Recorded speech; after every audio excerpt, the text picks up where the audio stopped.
سلامونه دوستانو، هیله ده چې جوړ رو اله نانۍ غټ حرامي به درسه جوړ شي. ته ودرېږه ماجي او جواد میدان ته راودانګل د کوټې له ښار څخه یو تکړه ډانسر دی چې د ریحان پیر صاحب محترم و جونګړي ته او د پیسې پیر صاحب محترم پیر صاحب خو چې دی پیر ریحان دی، ریحان صاحب محترم نو ناست دی لکړې فلاس یې د در خولې وکاږم پیسې ورته راوړي. دوستانو عزیزانو، تاسو موږ سره په دې محفل کې کولی شئ چې په 0 شماره اړیکه ونیسئ او خپل د زړه ګرد رنګ دغه وباسئ. نو دا هم د پیر صاحب هغه درې مومنان چې د پیر صاحب په وړاندې ښکلي اتڼ کوي او خلک او عجیب صاحب پیسې او مبارک پیسې دي، پاکې حلالې پیسې دي. دوستانو پیر صاحب په خپله خوله پیدا کړي دي. د پیر ریحان صاحب محترم دغه محفل تاسو کولی شئ چې زموږ سره بدرګه کړي او پیسې او قربان دې سم یاره هله دغه اجي شخړو ناستې پیسې حسابي.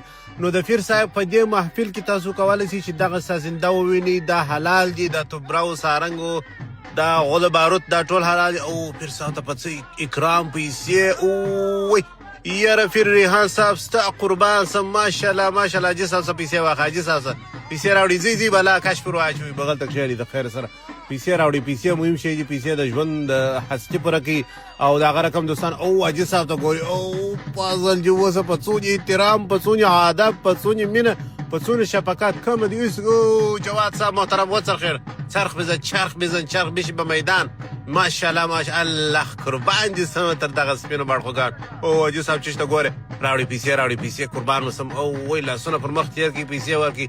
د مور شي چې تاسو کولی شئ چې د پیر صاحب دغه درې مومنان خوارکیان وویني او د خیر سره د دې اتڼ فضل جو اوس ما چې په رب سره ښه اوسي کې بل شی هم زده بس د هغه یو دوه سره چرخ بزن چې اوس پرتوک ونه غورځه.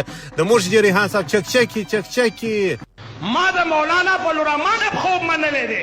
یاره د مولانا فضل الرحمن صاحب خوب دی، څه ویلي دي لالوی ولې عالم دین دی؟ کم بړوای نه د سره مني چې عالم دین نه دی. بالکل منو یې خوب یې څه لیدلی دی،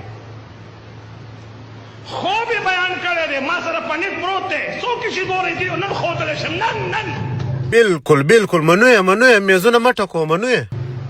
هغه ما په خوب کې د آدم علیه السلام سره په ټلیفون خبرې شوي دي. سبحان الله، څه په وایي مولوي صاحب؟ ششمې ولیکه چې ستا د علامه محمد سایل په پزه ولا حول ولا قوته. خو صحیح ده منو یې څوک یې نه د سره مني. ما د آدم علیه السلام سره په ټلیفون باندې خبرې شوي دي. اوس به دغه شخصیت هم څه شېړي یا سړی مواجه غایته خوري چې ستا سره خبره څېړي چیر چا ته ما اوس پورې لکه په خبره بیا پوه نه شوې. یا پوسولو موږ خو هوښیاران خلک یو په اشاره پوهېږو. ستا دا دوه وارې سر پورته وغورځوي زموږ سر خلاص و چې ودې ویشتی. او الله اکبر، دا بیا رالی زما ویډیو ته دغه دا ولې نه اصلاح کوئ؟ دا څه شي دی؟ دا د خدای او د قرآن وی دی، دا مه کوئ.